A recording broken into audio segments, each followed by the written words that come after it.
আমাদের কাজ হলো নির্বাচনী ব্যবস্থার সংস্কারের ব্যাপারে প্রস্তাব দেওয়া। আর আপনি যেই ওই যে কারা নির্বাচনে আসবে আসবে না, কারা যোগ্য কারা যোগ্য নন, সেই সিদ্ধান্ত নির্বাচন কমিশনের, আমাদের এখতিয়ারের বাইরে। তাদেরকে জিজ্ঞেস করবেন। ওকে, ওই বিষয়গুলো তাদের। যে প্রশাসনের কর্মকর্তারা আজকে এখানে বেশ কয়েকজন কথা বলেছেন এবং ওনারা ব্যবহৃত হতে চান না, এবং ওনারা নাগরিক হিসাবে ওনারা সুস্পষ্ট বক্তব্য দিয়েছেন যে ওনারা ব্যবহৃত হতে চান না, ওনারাও চান সুষ্ঠু নিরপেক্ষ নির্বাচন। তাই ওনারা সেইভাবে দায়িত্ব পালন করার চেষ্টা করবেন। আর আপনি হলফনামার, হ্যাঁ, ওই যে হলফনামায় অনেক রকম ভুয়া তথ্য, অনেক রকম বিভ্রান্তিমূলক তথ্য এবং তথ্য গোপন করা হয়, এবং এগুলো যাতে যাচাই বাছাই করা হয় সেই প্রস্তাব দেওয়ার কথাও আমরা বিবেচনা করছি।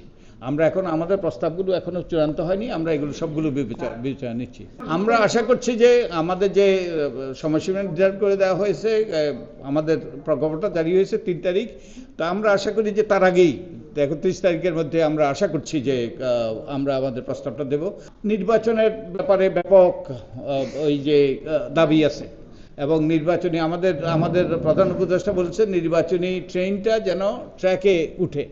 তো এই জন্য প্রথম কাজটা যেটা দরকার ছিল যে একটা নির্বাচন কমিশন গঠন করা, তো ওনারা তাই করেছেন, এবং আমাদের কাজের সাথে তাদের কোনো রকম সাংঘর্ষিক অবস্থান, কোনো রকম ওই যে সাংঘর্ষিক অবস্থা বিরাজ করছে না।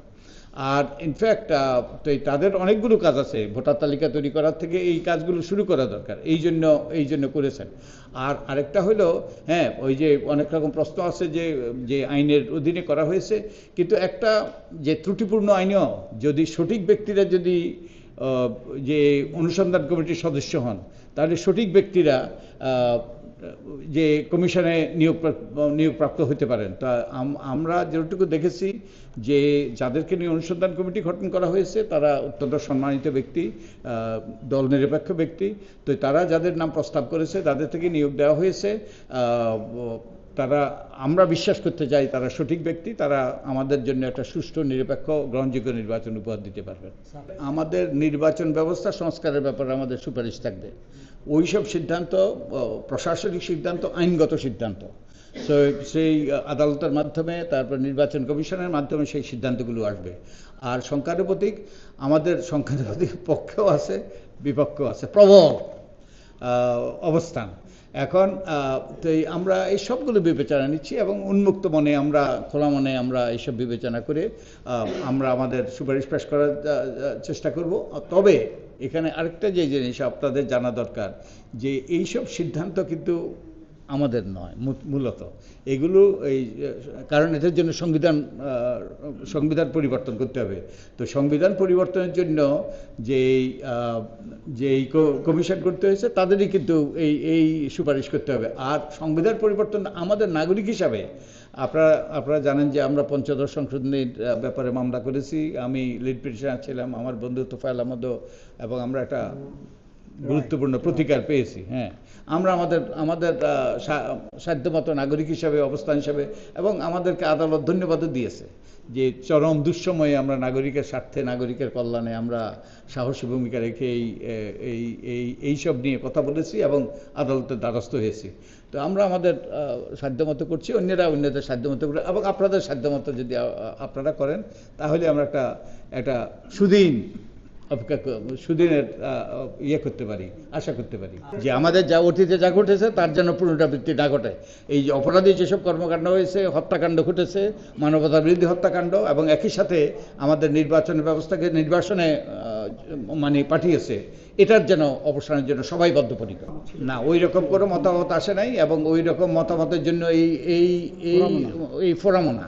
এবং ওনাদের যে কীভাবে সুষ্ঠু, এবং রাজনৈতিক দলের পক্ষ থেকেও, এবং যেটা আমরা যত জায়গায় গিয়েছি আমরা দেখেছি যে রাজনৈতিক দলের পক্ষ থেকেও দায়িত্বশীল সুপারিশ এসছে।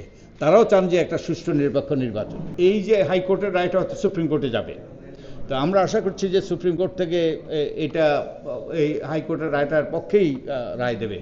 এবং আরেকটা মামলা আছে যে তত্ত্বাবধায়ক সরকার বাতিলের যে মামলা, ওই যে খায়রুলকের যে রায়, সেটার ব্যাপারেও আমরা আদালতের দ্বারস্থ হয়েছি, সেটা রিভিউর ব্যাপারে।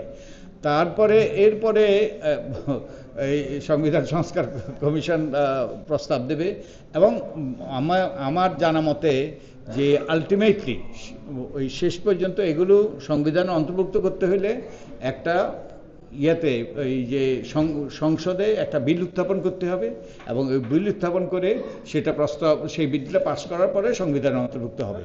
তো এটা আরো প্রক্রিয়া বাকি আছে।